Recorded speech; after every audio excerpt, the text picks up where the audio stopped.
Good evening and welcome to another episode of Unscripted and Unchained RPG review. As you can see by the graphics, today's video is a celebration of the legacy of Gary Gygax.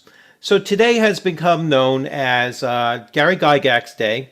You may be aware that he was born on July 27th, 1938, and on July 27th every year, many of us within the tabletop role-playing hobby,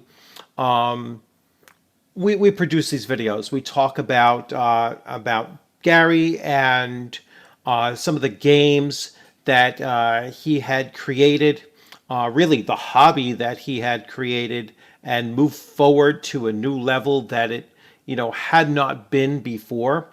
And so it's good to spend some time of this day to acknowledge the astounding achievements of this man and the ways that he has impacted so many millions of lives over these nearly 5 decades since since the very beginning, 1974, of Dungeons and Dragons. And it is, without question, Gary Gygax took role-playing games, which may have existed in some form prior to 1974, but he truly took them into a new way of being marketed and distributed around not just the country but eventually the world, and it just literally boomed once he took the ideas of wargaming and put them to rules, and then expanded the experience of role playing to become an expression of cooperative role playing. And that was really the true innovation. Was for the first time you had players taking on the roles of characters, but working together towards common goals and common adventures. And that was entirely new. There might have been role-playing games previous to that, or there might have been the concept of role-playing commanding generals on opposing armies. But they were not, generally speaking, working in together cooperatively. And that's something that I think Gary Gygax really did introduce, the concept of the heroic fantasy adventure. And that really began in 1974. So I just wanted to show some of the books that had true influence on me, and some earlier than others. Some were I didn't pick up until much later, but they just enhanced my appreciation for the works of Gary Gygax. So let's begin with of course, the crown jewel of anyone's collection is the original 3 booklets here. And it wasn't until this past year, actually it might have been 2021, but I believe it might have been 2022. So this year I finally got my hands on a white box set. And so now I have it. I have all of the supplements. And even though I didn't play this back in 1974, I was introduced to Dungeons and Dragons in 1977-ish, possibly 78, So when I was 10 or 11 years old, and I started with, I believe it was, because it wasn't my set, I believe I started with the Holmes edition. The first set that I owned was the Moldvay edition. I bought the box set when I was 11 or possibly 12 at that point. But the real Dungeons and Dragons impact on me came with Advanced Dungeons and Dragons First Edition, and I mean to have gotten a hold of this back in the day as a kid, and I was a struggling reader when I was in elementary school, and so when I started getting into Dungeons and Dragons. And at the same time, I was also starting to read Robert E. Howard's books as well. So I'm not quite sure which one came first, but I think Dungeons and Dragons came first, and then I started reading Conan stories and Lord of the Rings and such. They were all happening around the same time when I was in the fifth grade, going into the sixth grade, and to be able to pick this up as a struggling reader and to just have the drive to keep on churning through this, because this is not written for this is not written for a novice.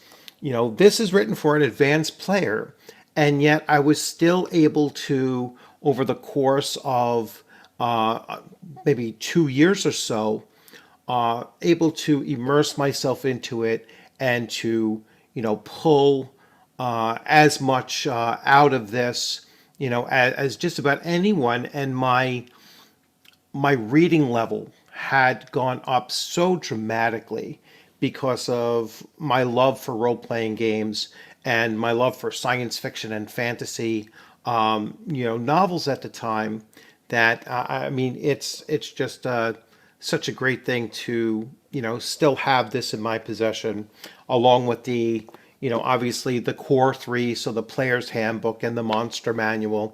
And so to have these and to have the rest of all of AD&D first edition and most of, probably like 95% of second edition, really impacted my life, especially first edition.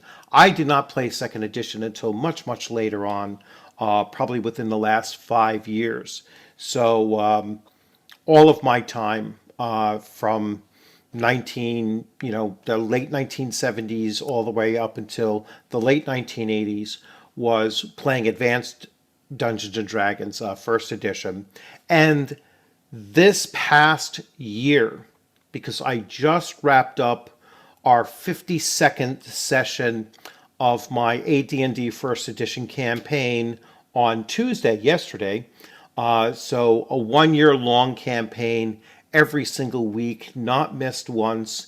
And, so we have logged in probably close to, 180 hours or more of game time with Advanced Dungeons and Dragons First Edition, that came out in 1979, and yet it is still relevant and still being run by many, such as myself, in 2022. And that is a true way to keep Gary Gygax's legacy going forward, is to at least on this day, I think everyone in the tabletop hobby should run a one shot or something playing one of the games that Gary Gygax actually, put his heart and soul into. So I'll set those off to the side. Now, something else that a lot of people, that are possibly new to the hobby and they're just learning about Gary Gygax, maybe for the first time, and they might be familiar with Dungeons and Dragons from 1974 through 1987-ish or so. The books that Gary Gygax actually played a role in either writing or guiding along. But Gary also wrote several novels during his time with TSR, and these were novels that really enjoyed, and they gave a lot of context if you were running Greyhawk campaigns, and so which my group was back in the late 70s, early 80s. So there were a series of Greyhawk adventures written by Gary Gygax. So we have Saga of the Old City, and these are his Gord novels. All right, so we have that. We have Artifact of Evil and Sea of Death, and I believe there's at least one or two others that I don't have in my collection yet, but I'm certainly going to look to pick those up. So, but yeah, he wrote novels, and the novels were really good at learning some background of the world of Greyhawk that went much deeper and just much more detail than you even got from the box set of the Greyhawk, the World of Greyhawk box set. Also, and these are two books that I picked up along the probably the last year or two, and that is Gary Gygax's Roleplay Mastery, where he talks, and I've done several videos going through this, and also Master of the Game. If you are a dungeon master or a game master, and you can get a hold of this, I highly recommend it. It really does give you, Gary lays it out really well of what he considers to be mastering the game. And, even if you might not I didn't agree with every single thing that he did, but there were so many things in there that I was like, if I could just do this way as he lays it out, I will become a better game master or a better dungeon master. If I do some of the things that he talks about in role-playing mastery, I will become a better role player. And, these are really important books if you're, really dedicated to this hobby and you're looking to continue to play it, or to run games in it for decades to come, then you should definitely get those books if you can find them, and, find them at somewhat reasonable prices. They're kind of hard to get reasonable prices on them now, but yeah, they're definitely worth it to have it in your collection. Another thing that I've been really on a recent kick on is Castles and Crusades. So this is perhaps the last tabletop role-playing game that Gary had contributed to, whether it just be in in correspondence or talking about it. He's not given writing credits in it, but he is certainly given tons and tons of credits for just the talks that he had with the with the authors of the books, and I'm sure there was a lot of guidance and absolutely inspiration that went into it. So much so that Gary Gygax actually said Castles and Crusades is the true successor to Advanced Dungeons and Dragons First Edition, at least in his mind, and that's really the best endorsement that I think that a game system could have. That Gary was so enthused about this particular game system that he would actually say that about it. Says a lot for the game system. It also says a lot for Gary Gygax as as an individual and as a hobbyist, because I think there's something about the fact that Gary didn't just say you should be playing Dungeons and Dragons. Gary actually said, both in his role playing mastery books and his other book on game mastering, that you should be out there. You should be playing all kinds of games, different genres, different games. Didn't matter whether it was TSR and Gary had written it, or at least partially written it. It didn't matter if it was one of his later games that he created after TSR.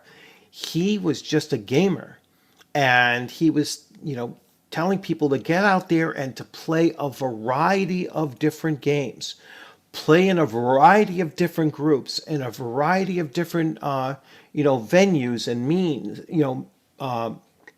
meeting places and such. So not just on your, at your dining room table with the same group of 5 friends you've been playing with for, 2 decades. I mean, that's phenomenal. That's awesome to do that, but also go to the local game shop. Don't go to a convention. Run different games in different places, and he's constantly saying, or was constantly writing, that this is how you really move the entire hobby forward. And I think that's a tremendous boost to the hobby. It's a tremendous boost to the people who haven't experienced some of these older editions of games that Gary actually did work on, is the fact that he was open for you to play anything out there. Really encouraged you to participate at such a much higher level than just playing one game system with one group of players at one location. So now a final thing. I actually had the pleasure of meeting Gary Gygax in 1985 at Gen Con 18. And I've told this story a number of times. But I was going into a hall to listen to Gary Gygax speak and talk about upcoming, products and ideas and things about, Dungeons and Dragons and TSR in general and everything. And I had, just 18 years old, first time, away from home, and I'm walking in here in Milwaukee, Wisconsin. And, I walk into the auditorium and I go to the front row and I sit down, and there's a gentleman sitting next to me, and he suddenly rises, and there was a girl roughly my age, one seat from him, or right next to him as well. And he got up and he said, if I wouldn't mind, or something along those lines, if you don't mind, just, keep my daughter company, or something like that. And then he walked up on stage, and I was just stunned, because I couldn't believe that was actually Gary Gygax right next to me. And he had this, very brief moment with me. He went up. I certainly did not say anything to his daughter because I was so shy. But he went up on stage. He talked for about 30, 40 minutes or so. And then when he came back down, he thanked me. He asked me, he says, well, why did I come to Gen Con 18? What was the thing I was looking to learn most about? And so I said, I'm a huge fan of Dragonlance. I said that, really looking forward to seeing as much as I can with Dragonlance. And he walked me over to the side of the auditorium and introduced me to Tracy and Laura Hickman. And he had asked them if they had any VIP tickets to go to the Dragonlance dinner. And they gave me a ticket, and I, sat down at their table. It was a fairly small table, maybe about 8 people sitting at it. I'll never forget, I was right next to Douglas Niles, I believe, and, obviously, Tracy and Laura Hickman were at the table. Douglas Niles was there. Roger Moore was there, and maybe Keith Parkinson. It's going back so many years, but I'll never forget the conversation. The conversation was mostly Douglas Niles talking about time travel and how you could work that into into an adventure without triggering the butterfly effect or anything along those lines. I mean, it was a very, very deep conversation, very science fiction oriented conversation. I was really, stunned, but it was one of the most memorable things, of my, of my life, and certainly of my teen years, absolutely. And unfortunately, I can't remember everything crystal clear because it has been, over 40 plus years since then. But that was all possible because of Gary Gygax. And, that kind of an experience is the kind of welcoming that Gary exuded. And I've, very much like Stan Lee. Stan Lee was always the fans fan, always so open with fans, so generous with fans, so gracious with fans. And that's the impression that I got of Gary Gygax. He was, just a phenomenal person to meet. And so, fortunately I had that one meeting, but I wish I had, more opportunities to have met him, on other occasions. But that was the one and only time that I went to a Gen Con. So that also kind of, dates it as well. But that was probably one of the last Gen Cons that Gary had gone to. So, I don't know exactly when the last one was, but that was probably pretty close. That was 1985. So pretty close to one of the last ones.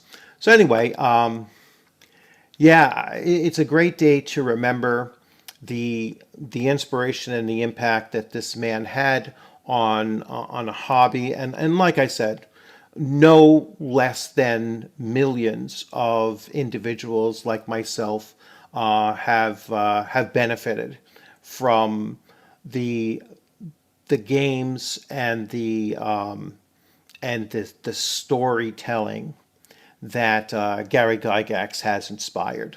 So once again, I hope you liked this video. If you liked it, please give it a thumbs up. If you haven't subscribed, please consider subscribing. I will continue my videos, tomorrow, still continuing to go through Castles and Crusades. I'm going to go into Magic, the Magic system in this game system tomorrow. And then later on, I'm going to do a more in-depth recap on our 1 year long campaign so far with Advanced Dungeons and Dragons. You all have a great rest of your evening. I look forward to seeing you on the gaming screen sometime soon. And weekend's almost coming up. 2 more days until the weekend. So happy gaming out there. Take care.